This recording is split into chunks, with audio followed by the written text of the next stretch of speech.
It might not be 8 a.m. in Charlotte, but Tez Walker put in a call with maybe the ACC corporate office and got himself eligible by way of NCAA. We'll talk about all of that here on today's show, as well as some week 6 predictions. Who's going to come out with the W? We'll talk about it. You are Locked On ACC, your daily podcast on the Atlantic Coast Conference. Part of the Locked On Podcast Network, your team every day.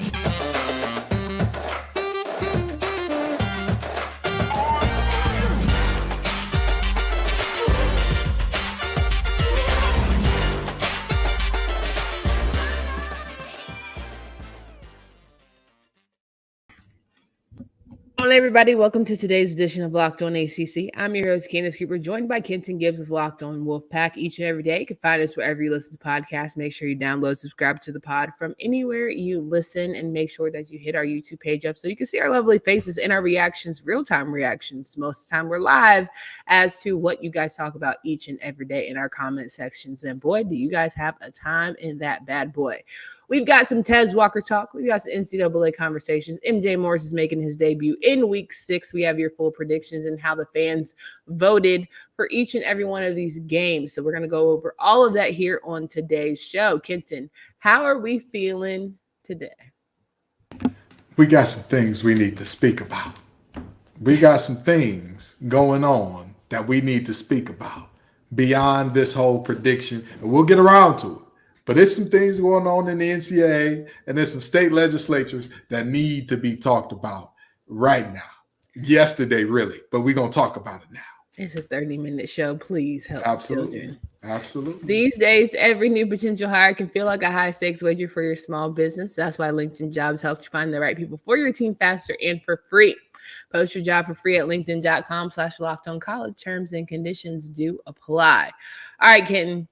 Tez Walker, UNC wide receiver, is finally getting his opportunity after 4 weeks of missing it, a bye week in there. He is going to be eligible to play for the North Carolina game if he wanted to this weekend. Who knows if he'll actually play, but he has his eligibility back for the remainder of the season.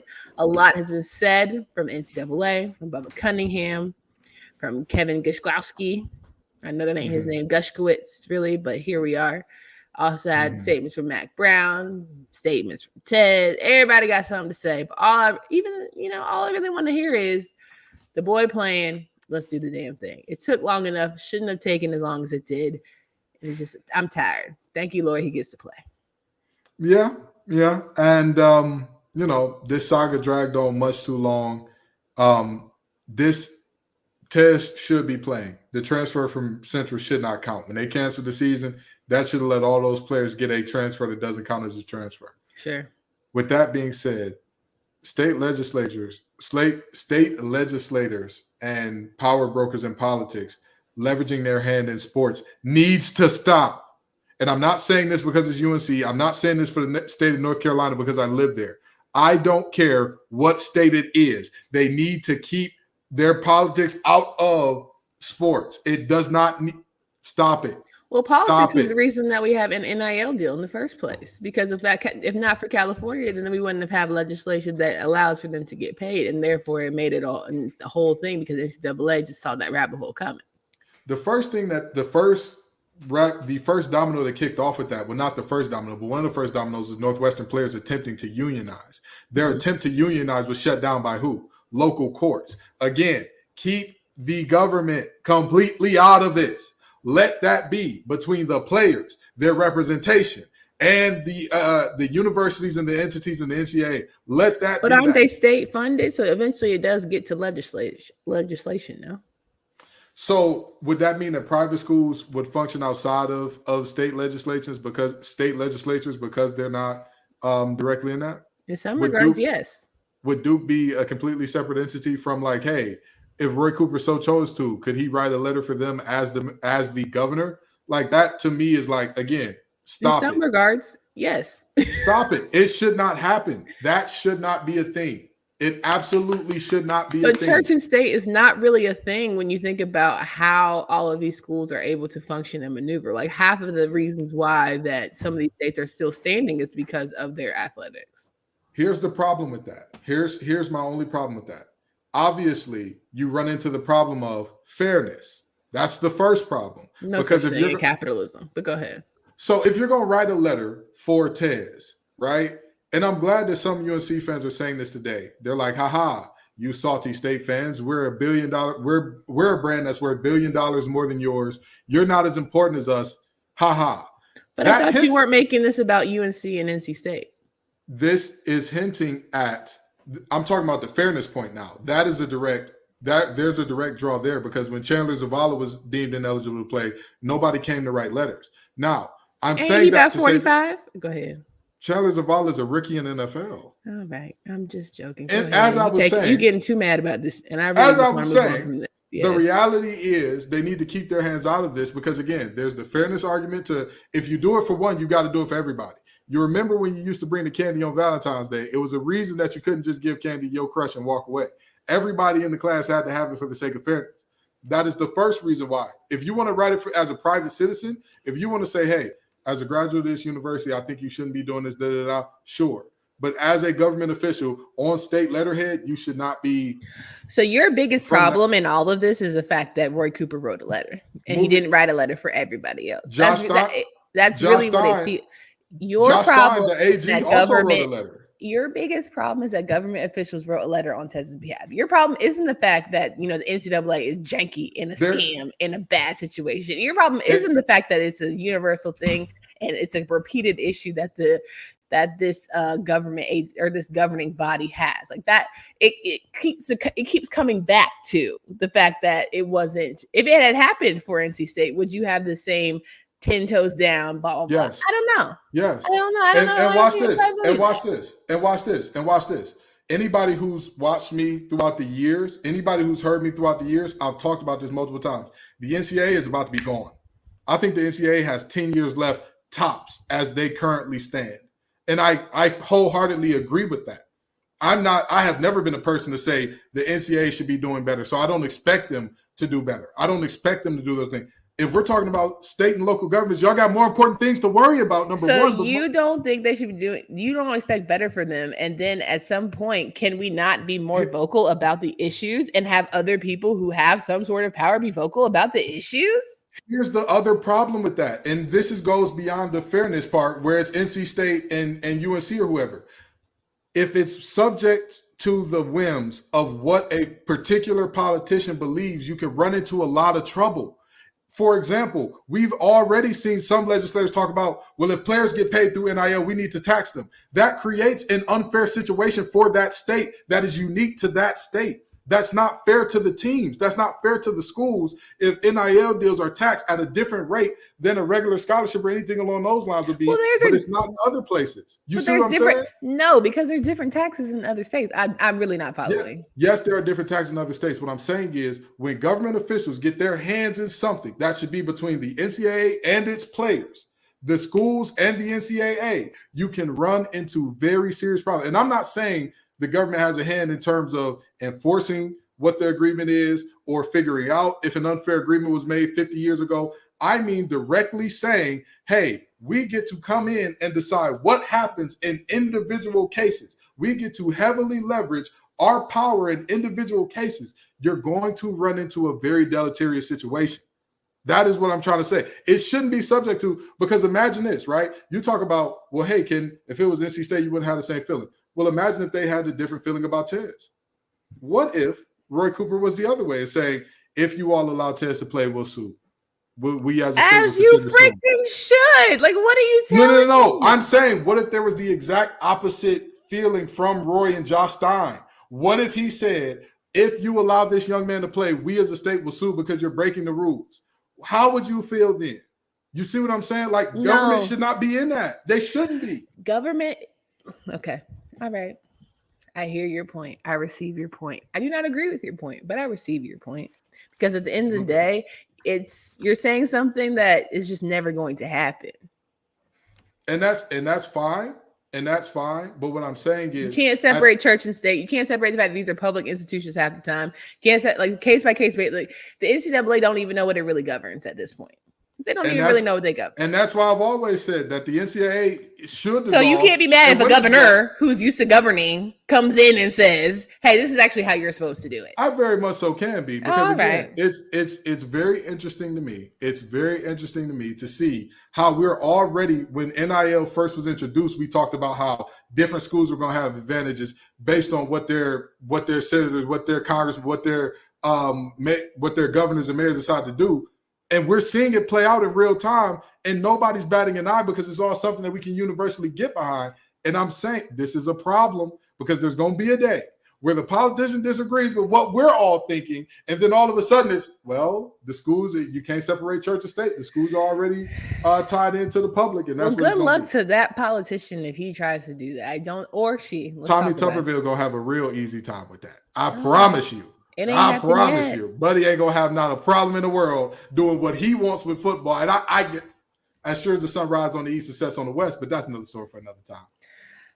Well, listen, you have at it, my friend. At the end of the day, all I'm saying is it is what it is. I'm so glad that Tez is playing. All right, friends, make sure that you talk to our pals at LinkedIn. These days, every new potential hire can feel like a high-stakes wager for your small business. You want to be 100% certain that you have the best qualified candidates and access to them. So you have to check out LinkedIn Jobs. Go to LinkedIn Jobs right now to post your job for free at linkedin.com/lockedoncollege. That's linkedin.com/lockedoncollege to post your job for free. Terms and conditions do apply.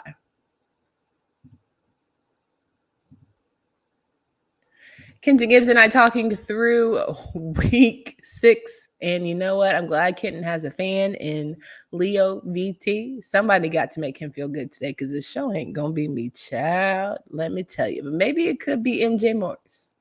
He's making his debut. All the things. Can we rally around that? Because I feel like you're going to have attitude the rest of the show? Because I ain't got time. Absolutely. Listen, you know me. I don't really. No. You come in hot and hype and super, comedic. And now just because I don't agree with your little stance on the government, now the wave is down. I need the wave to come back up. I am who I am, okay? I don't dance unless I hear music. I don't scratch my head unless it itches. So what are we doing here? That's a lie. What? Oh, okay. All right. You're acting totally different just because the NCAA brings out the worst in you. Yeah, I can't stand the NCAA. You're absolutely right.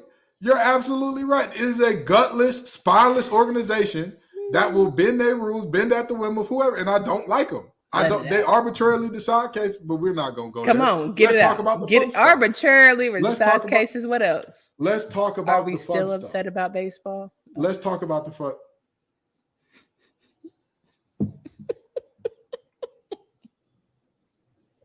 Oh, okay. Hell is hot. Hell is hot.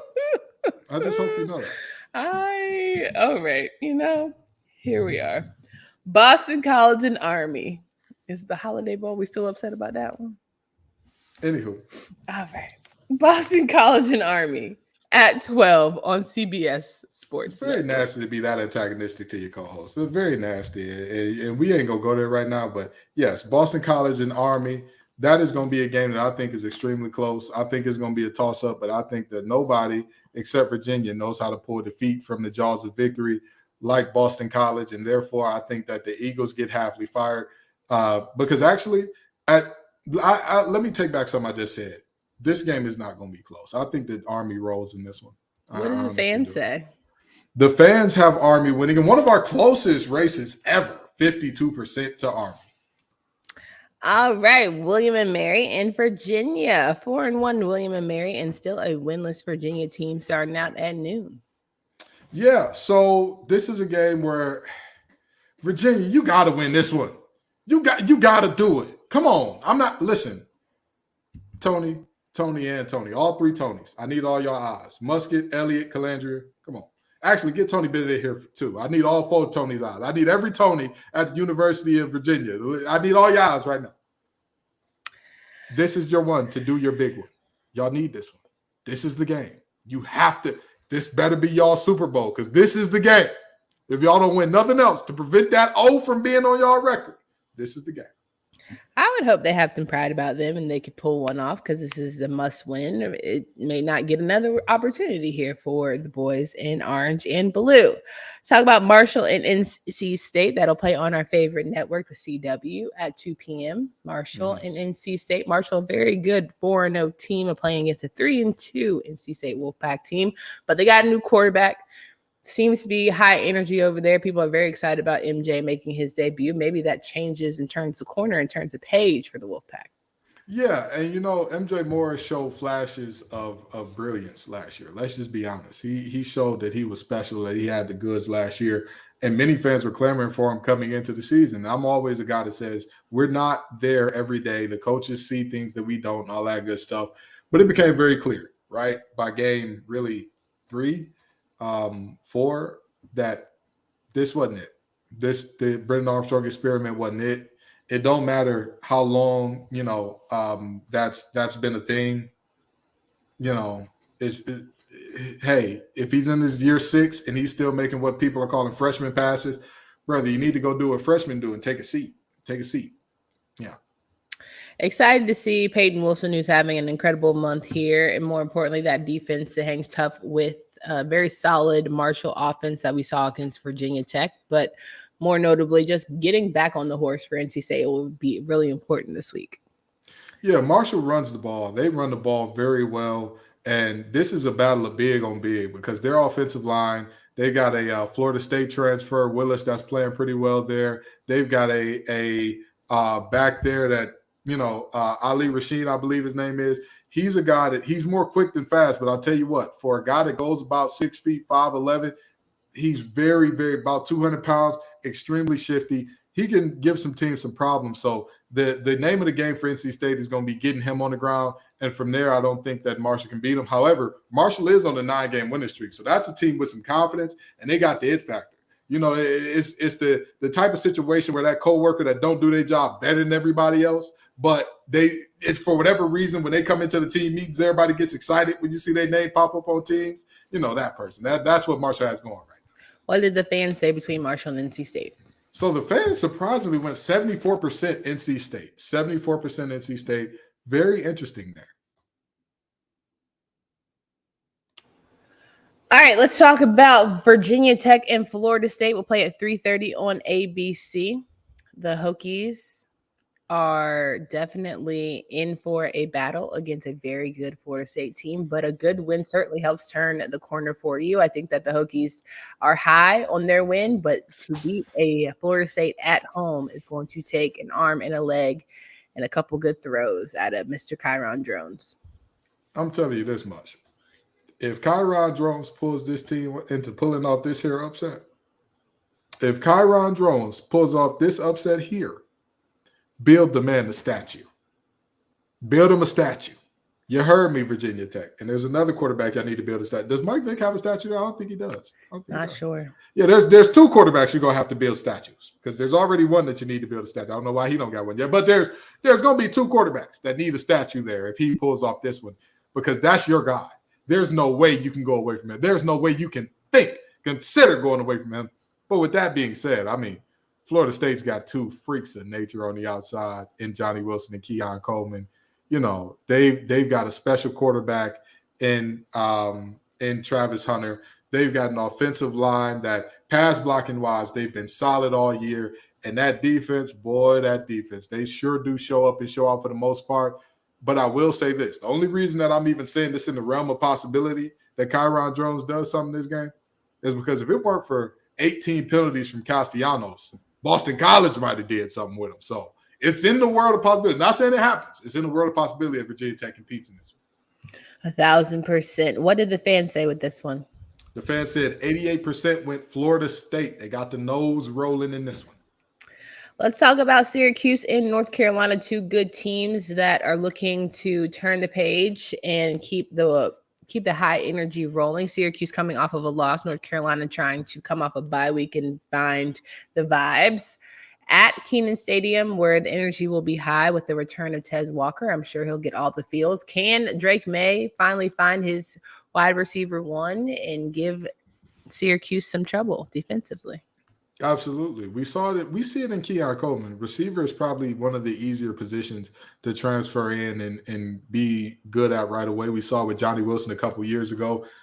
Tez Walker is going to be something special. There's a reason that everybody named Mama, everybody short of Jesus Christ in the state of North Carolina was writing this young man a letter to get him to play. There's a reason for that. He can ball. He can absolutely do it. And I'll tell you what, Drake Maye was already playing at a high level. He kind of struggled out the gates, but he's figuring it out, playing at a high level these last couple games, coming into this one. And the running game has seemingly disappeared for UNC a little bit. But, again, you still got 10 back there, so you're all right. You're in the money. And, the fans seem to also agree with that, giving UNC 78% of the votes to win this game. Yeah, I'm be interested to see how North Carolina responds coming off a bye week. Hopefully the hype of having Tez return will be great. Defensively, that'll be the one that's always a head scratcher. You never know what defensive unit you're going to get. Yes, Cedric Gray is extremely strong. I think that defensive line has been fairly decent this season. It's still the secondary, of course, that you have your questions about. But overall, I think Carolina comes out with this one, but we'll see. I mean, their defense has done a lot of Dr. Jekyll and Mr. Hyde. And I say about their defense the same thing I say about Jack Plummer with Louisville. 5 elite performances. 5 elite performances. That's all they need, and they can do something special this year. No doubt. Let's talk about our friends here at FanDuel. As we all know, FanDuel Sportsbook is the official sportsbook partner of the NFL and of Locked On. Snap into the action. Make sure that you get into this $200 back bonus bet guaranteed when you place a $5 bet. That's $200 in bonus bets, win or lose. If you've been thinking about FanDuel, there's no better place to get in on the action. The app is super easy to use, spreads, player props, over-unders, and more. FanDuel.com/locked on. We can get anything that you need because FanDuel kicks off this NFL season as official partner of the NFL. More importantly, they make you a whole lot of money. So we got a couple more games left here. Wake Forest and Clemson being the next one on the docket at 3:30. Wake Forest going into this one trying to beat the Clemson Tigers, who are very vulnerable, easy to maybe take down. Some say, some, as we have said, look better and better every day. The Tigers are a good team. They just had some bad shakes. They have 2 ACC losses, as someone wanted to remind us in the comments from earlier today. Shouldn't be high on the power ranking list. They will drop very low on the power ranking list if they don't beat the Demon Deacons. So here's the thing. I've talked about the whole 15-win game every 2 years thing for Wake Forest a lot. I don't think that they get there because they're going to need 8 this year. They're going to need 8. And Mitch Griffiths, I think he's going to be good in the future. But, and if you want to look at last year's game and say, hey, that was a shootout in which Clemson barely escaped by the hairs on their chinny chin chin, Sam Hartman ain't walking through that door, with all due respect, And Sam Hartman is winning at Notre Dame right now with a receiving corps so bad. Me and Candace could probably get a little bit of burn out there if we were to put on the gold helmet for the next week. So the reality here is very simple. Clemson is the better team, and it would take a Herculean effort from Mitch Griffiths to get them to win here, which I don't think he has in him. So I think that Clemson takes this one, and the fans agree with me on that, and that 90% are going for Clemson. I agree with the Clemson pick as well. Let's talk about Notre Dame and Louisville. The Fighting Irish take on a very good 5-0 Louisville team.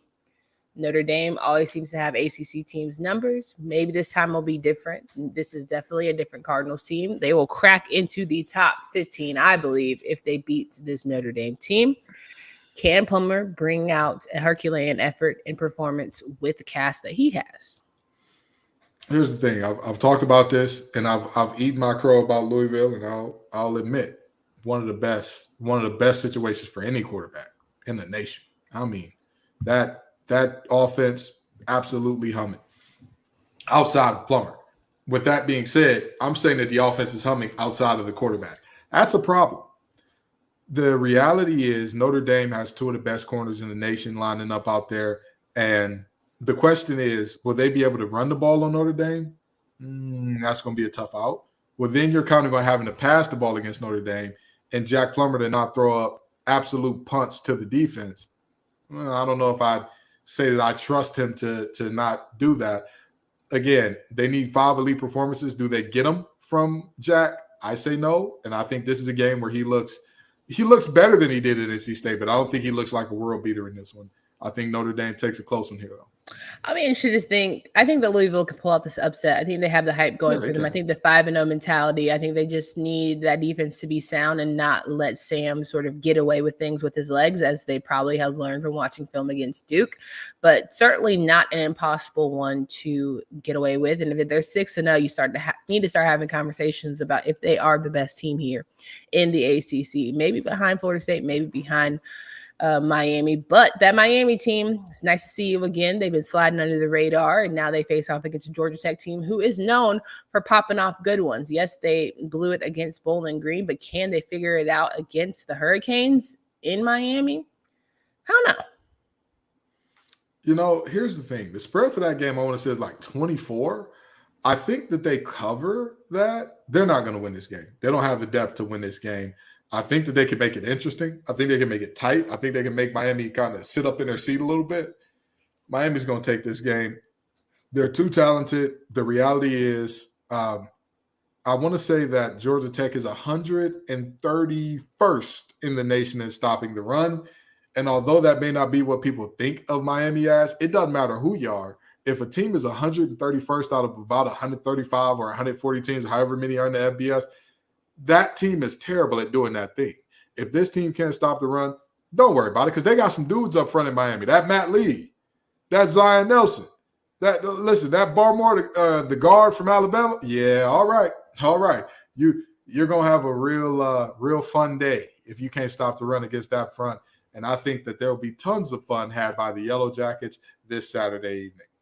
No doubt about it. A lot of great games happening this week in week 6 of ACC football. Make sure that you check it out. Make sure that you tap in on Monday as we go over he said, she said, what did the fans vote? And we'll have all the results for you as we normally do with a lovely graphic to talk about it. Hope you guys have a great and safe weekend. Make sure that you come back here on Monday again. Notre Dame feeling like, they have everything. However, I love a good upset. So Louisville, if you're going to do it, this is the week to do it. For Candace Cooper and Kenton Gibbs, until next time.